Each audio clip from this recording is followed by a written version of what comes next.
아멘.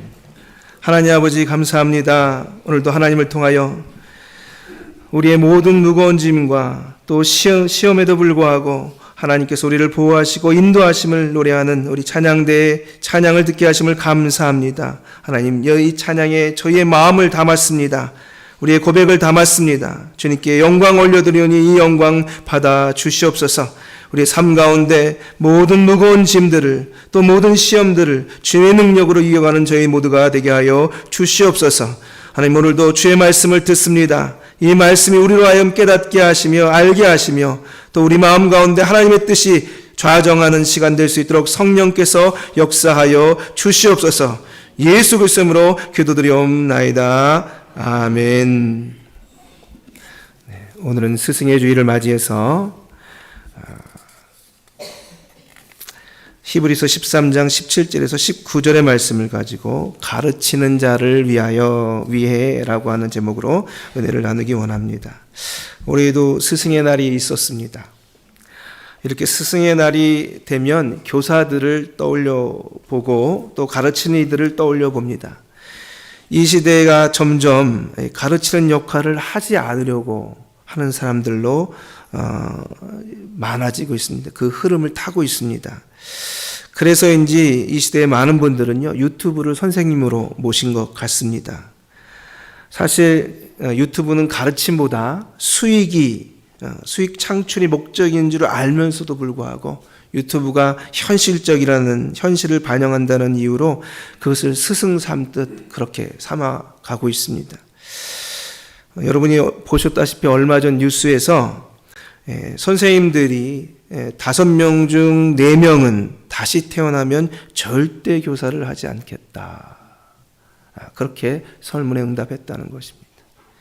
왜 그럴까요? 돈을 못 벌어서 교사를 안 하겠다고 했을까요?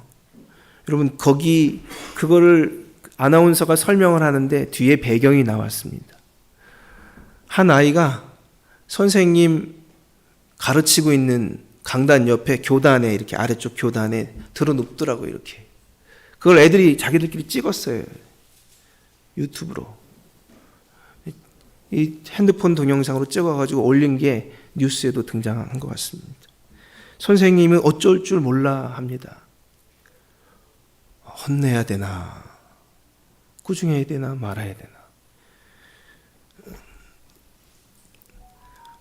선생님들은 말합니다. 내가 지금 뭘 하고 있는지 모르겠습니다. 내가 돈을 벌려고 여기 왔나, 가르치려고 여기 왔나 하면서 스스로 정체성에 대한 갈등을 많이 하고 있다는 겁니다. 교사가 교사답지 못하게, 가르치는 이가 가르치는 이답지 못하게 하는 이런 갈등은 이 사회에 큰 문제를 야기시키고 있습니다. 그래서인지 선생님보다 학원 선생님께 선물하는 학부모와 학생이 많은 건 이미 사실이 되어 있습니다.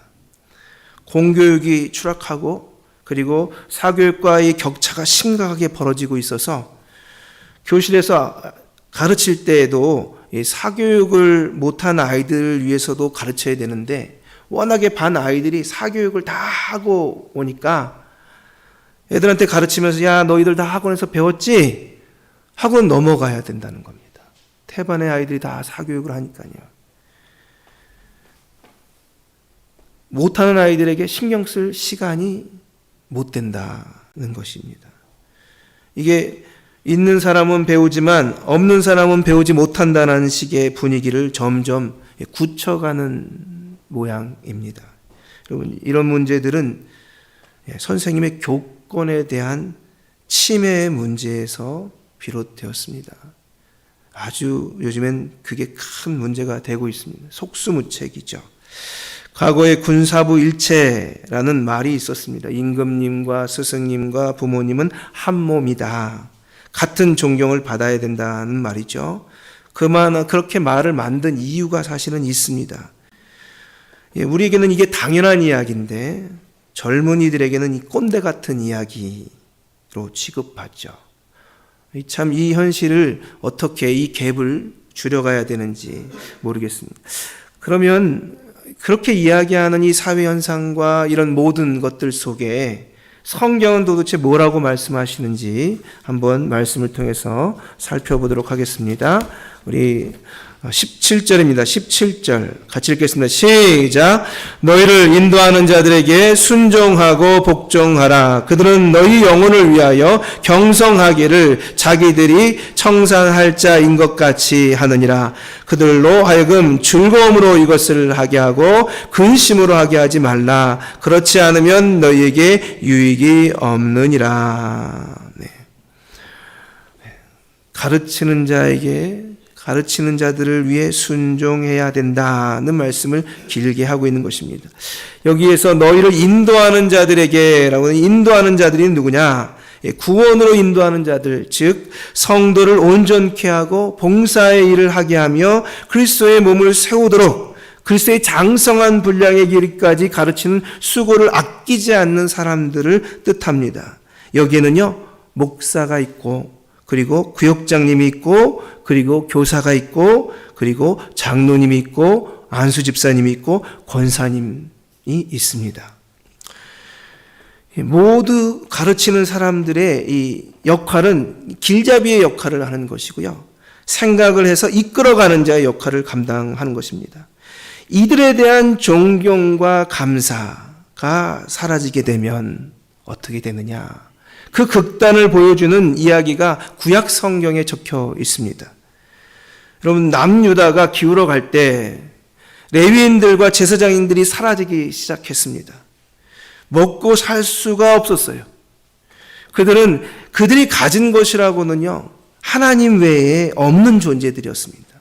레위인들과 제사장들은 말이죠. 그들을 향한 존경과 감사가 사라지자 세상의 권력을 추구하지 않고 있던, 권력도 없고 힘도 없던 그들은요, 그냥 약자에 불과했습니다. 하나님에 대한 신앙이 사라지자 하나님께 예배하는 일도 드물어집니다. 우상을 숭배하는 일들은 많아집니다. 점점 많아질수록 먹고 살기가 막막해지는 겁니다. 레위인들이 빠져나갑니다. 그리고는 조금 있다가 제사장들이 자기 직분을 버리고 사라집니다. 나중에 이스라엘 백성들이 하나님께 예배를 드려야 되는데 예배를 드릴 수가 없어요. 왜요? 제사장이 없으니까. 레위인이 없으니까 말이죠. 이것은 단순히 먹고 사는 문제만이 아닙니다. 믿음을 가진 이스라엘, 선민 이스라엘 백성이 기본적으로 있어야 될 레위인들에 대한, 그리고 제사장에 대한 존중과 배려가 상실된 상태를 뜻합니다. 이 존중과 배려가 상실되는 이 모습은요, 지금 한국 교회도 지금 등장하고 있습니다. 저희가 이삭스쿨이라고 해서 영유아 유치부와 그리고 초등학교 1학년, 2학년까지 아이들이 없어서 합쳤습니다. 이렇게 교육하려고 교육자를 뽑고 있습니다. 그런데 여러분, 지원하는 사람이 없습니다. 턱없이 모자랍니다. 물론 가끔 있습니다. 저보다 나이 많은 전도사님, 남자분, 제 나이보다 한두 살 어린 여자분, 근데 이제 신학대학교 막 들어가신 분, 경험이 없어요. 우리 아시잖아요? 유치부, 영유아부의 아이들은 젊은 사람을 좋아합니다. 거기다가 좀 나이가 좀 있어도 괜찮은데 유치부를 경험했어야 가르칠 거 아닙니까? 유치부는 약간 전문적인 영역입니다. 안 한다는 거예요. 요즘 목사님들끼리 마치 만나면 늘 하는 얘기가 있습니다. 왜 이렇게 전사님 뽑기가 힘들어? 여기 이 얘기를 하는 교회는 대형교회, 10,000명에 이르는 대형교회에 있는 부교육자들, 그런 분들서부터, 경험이 있는 분들서부터 50명 이하에 있는 교회 목사님들도 하나같이 이야기하는 말입니다. 차라리 알바하는 게 낫다. 사명감은 어디 갔느냐? 그렇게 묻지 않습니까? 여러분, 그런데 그들의 생각은 또 다릅니다. 교회 학교가 쇠퇴된다는 것은 먼저 아이들이 사라지는 것이 아니라 교사가 먼저 사라진다고 합니다. 여러분, 먼저 교사가 사라지고 그 다음에 아이들이 사라져가는 것이 교회 학교의 세태입니다. 교회도 마찬가지입니다. 교회에 가르치는 사람이 먼저 사라지고 교회가 사라져 갑니다. 아직도 유럽 교회에는요, 교회가 남아있어요. 근데 목회자가 부족합니다. 그래서 목회자 한 명이 5교회를 목회합니다. 와주시면 너무 감사한 거예요. 왜요? 안 오는 교회도 있으니까. 어르신들이 앉아 계신데 어떤 교회는 목사가 안 와요. 오전에도 안 오고 오후에 늦게 와요. 5교회 예배 드리고 오는 바람에. 여러분, 가르치는 이들이 사라진다 하는 것이죠. 이제는 유럽교회는 어떻게 되느냐? 과거 식민지였던 나라에서 젊은이들 목사님이 오신다는 겁니다. 그분들을 받아들인대요. 유럽교회에서 흑인 아프리카 목사님을 받아서 예배를 드리는 거예요. 교역자가 없어서. 저희는 어떻게 될까요? 동남아에 있는 우리가 선교했던 목사님들이 여기에 서는 날이 존재할지도 모르는 거죠. 교회는 남는데 가르치는 목회자가 없다. 이게 현실입니다. 제가 왜 아까 장로님, 권사님, 안수집사님까지 끼워 넣었냐? 어떤 분은 왜 장로님이, 왜 권사님이, 왜 안수집사님이 그럴까? 여러분, 성경에 보면요, 사역자들 중에 장로 가이오 아시지요? 집사님, 안수집사님들 중에 스데반과 빌립이 있었습니다. 권사님에 해당되는 베베, 도르가가 있었습니다. 교사들은 숱하게 많이 있습니다. 이분들이 다 가르치는 사람. 이 가르치는 이분들은 뭘 해야 되는 것이냐? 다름이 아니라 이 성도님들을 잘 인도하는 역할, 쉴 만한 물가로 푸른 초장으로 인도하는 역할을 감당하는 사람들이라는 것이죠. 근데 이분들의 특징, 해야 될 일이 뭐냐? 다름이 아니라 그들은 너희 영혼을 위하여, 너희가 누굽니까? 성도들입니다. 히브리서에 받는 성도님들의 영혼을 위해서 경성하기를 자기들이 청산할 자인 것 같이 하느니라. 이 경성한다라는 건 깨어서 지킨다라는 뜻입니다. 깨어서 지킨다. 두 단어가 합쳐졌는데 막다, 잡다 이런 뜻의 동사와 잠이라고 하는 단어의 합성어라고 합니다. 그러니까 잠자지 않고 보초를 서는 거예요.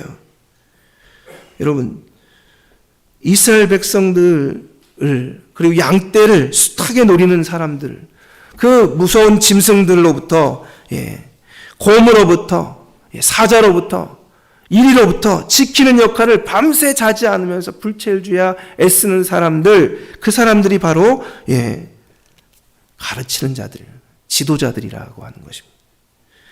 여러분, 이 사람들이 해가는 이 일은 뭐냐? 마치 그렇게 기도하고 부르짖는 그것이 말이죠, 청산할 자인 것처럼 한다는 거예요. 이게 무슨 말이에요? 계산이 있는, 계산할 자처럼 한다는 것입니다. 마치 자기가 빚을 진 것처럼, 마치 자기가 이것을 겪는 것처럼, 내 일처럼, 내 아픔처럼 하나님께 부르짖는다는 겁니다. 기도한다는 겁니다. 제가 새벽에 있는 우리 성도님들에게 가끔 정말 좀 강하게 말씀드리는 내용이 있습니다. 아니, 기도는 목사만 열심히 하나요? 왜 성도님들은 안 하시나요? 제가 질문할 때가 있습니다. 이 기도 제목이 제 기도 제목입니까? 여러분의 기도 제목 아닙니까? 라고 질문할 때가 있습니다. 여러분, 저는, 또는 우리 가르치는 지도자들은 그분들이 잘 되었으면 하고 어떻게든 은혜를 받았으면 하고 열심히 애를 쓰는데 정작 본인들은 전혀 관심이 없고 내가 무슨 기도 제목을 내놨는지도 모르고. 여러분, 이게 주고받는 게 있어야 됩니다. 성도를 향한 섬김이 있어야 하고, 그리고 성도님들은 가르치는 자들을 향한 섬김이 주고받아질 때 성장해 가는 것입니다. 그것이 있어야 되는 것입니다. 그것이 이루어질 때 말이죠, 정말 하나님의 은혜 가운데 교회는 하나님의 생명력으로 가득하고 또 우리의 기도는 응답받는 역사들이 나타나게 될 줄 믿습니다. 여러분, 이것이 있어야 됩니다. 뭐라고 이야기합니까? 우리 17절 다시 한 번 더 읽어보겠습니다. 시작. 너희를 인도하는 자들에게 순종하고 복종하라. 그들은 너희 영혼을 위하여 경성하기를 자신들이 청산할 자인 것 같이 하느니라. 그들로 하여금 즐거움으로 이것을 하게 하고 근심으로 하지 말게. 그렇지 않으면 너희에게 유익이 없느니라. 여러분, 유익이 없다. 근심으로 하게 하지 말라. 대선지자에 해당되는 당시 구약시대의 선지자 중에 최고라고 하는 선지자가 있었습니다. 그는 엘리야입니다. 엘리야만큼 큰 일들을 이룬 선지자가 없습니다. 그는요 850명의 바알과 아세라 선지자들과 자기 혼자 영적인 전쟁을 치르는데 제단을 쌓아놓고 하늘에서 불을 내려주는 그분이 진짜 하나님으로 하자. 그래 바알이 하나님인지 여호와가 하나님인지 한번 해보자 라고 전쟁을 치릅니다. 다행히 하나님께서 엘리야의 기도에 응답하셔서 하늘로부터 불이 내려서 850명을 이기고 한 명이 승리를 합니다. 그런데요 당시 여왕이었던 이세벨이 위협하자 바로 기가 죽어서 도망갑니다. 그가 말합니다. 하나님 저밖에 안 남았습니다. 저 혼자 뭘 하겠습니까? 저만 기도하고 저만 애쓰고 저만 노력하는데 뭘 하겠습니까? 하나님 하고 지쳐가지고 밥도 잘 안 먹습니다. 그 장면이 나옵니다. 하나님께서 그런데 뭐라고 말씀하십니까? 너 혼자만 안 남았다. 7,000명이 남아있다. 아직도 얘기하십니다. 여러분 홀로 애쓴다, 홀로 수고한다라고 하는 느낌을 받으면 앞에서 가르치는 이들은 지쳐가는 것입니다. 그럴 때 여러분에게 유익이 없어요. 저는 사실 이게 유익을 넘어서 어떤 때는 해가 되기도 한다고까지 생각하는 사람 중에 한 명입니다. 왜 그러냐? 다름이 아니라 모세의 고백이 그렇습니다. 모세는 이 세상 지면에서, 이 세상에서 가장 온유한 사람이었습니다. 그런데 끝없는 원망과 불평이 쏟아지자 드디어 모세가 지칩니다. 그리고는 그의 속내를 드러냅니다. 민수기 11장 11절에 주께서 어찌하여 나로 주의 목전에 은혜를 입게 하시고 이 모든 백성을 내게 맡기사 나로 그 짐을 지게 하시나이까. 이게 모세의 이야기입니다. 모세가 전체의 지도자이고 대단한 사람이고 영도자이기 때문에 모두가 그가 정말 기쁘게 그 일을 하고 그것에 대해서 자신감이 넘치는 줄 알았지만 사실은 그런 게 아니었습니다. 하기 싫은 일 중에 하나예요. 원치 않는 일 중에 하나였습니다. 등 떠밀려서 서서 그래도 성품이 온유해서 견디고 있었는데 이 백성들이 물을 달라 뭐를 달라 한두 번이 아니고 계속적으로 불평하니까 이제 드디어 속내를 드러냅니다. 왜 저를 은혜 주셔서 이 사람들을 맡긴 것입니까? 하나님, 이 모든 백성이 내가 잉태하였나이까? 내가 어찌 그들을 생산하였기에 주께서 나더러 양육하는 아비가 젖먹이는 아이를 품듯 그들을 품에 품고 주께서 그들의 열조에게 맹세하신 땅으로 가라 하시나이까? 못하겠습니다. 하나님, 너무 힘듭니다. 이 모든 백성에게 줄 고기를 내가 어디서 얻으리까? 그들이 나를 향하여 울며 가로되 우리에게 고기를 주어 먹게 하라 하온즉 책임이 심히 중하여 나 혼자는 이 모든 백성을 질 수 없나이다. 내게 은혜를 베푸사 즉시 나를 죽여 나로 나의 공고함을 보지 않게 하옵소서. 여러분, 이게 지도자의 고백이고 가르치는 자의 고백입니다. 못하겠다는 겁니다. 그렇지 않아도 이스라엘 백성들이 미워서 그때마다 막아서는 모세 때문에 이스라엘 백성들을 어찌하지 못하던 하나님, 그 하나님은 이제 모세가 등을 돌리는 이 상황이 되고 나니까 이스라엘 백성들을 곱게 보시게 싶은 상황이 아닙니다. 늘 반역하고 늘 불평하던 이스라엘을 향해서 벌을 내리려 할 때마다 모세는 하나님 이러시면 안 됩니다. 차라리 저를 죽여주십시오. 하나님 이렇게 하시면 당신의 이름이 더럽혀지지 않습니까? 라고 이야기하던 이 모세가 돌아서고 남고 난 다음 하나님께서는 이스라엘 백성들에게 진노하셔서 메추라기를 주셨는데 입안에서 씹기도 전에 쓰러지게 하는 일이 생기고 맙니다. 여러분, 가르치는 자들은 마치 자신의 문제인 것처럼 구원을 자기가 받아야 되는 것처럼 그렇게 열정적으로 가르치고 애쓰고 수고합니다. 그런데 그들을 향한 존중과 감사가 사라지고 나면 지쳐가는 것이죠. 또 원망 들을 일들이 생기고 나면 어떻게 되는 거야? 하나님 왜 저를 부르셨습니까? 하는 그 이야기 속에 너희에게 유익이 없느니라 라고 이야기합니다.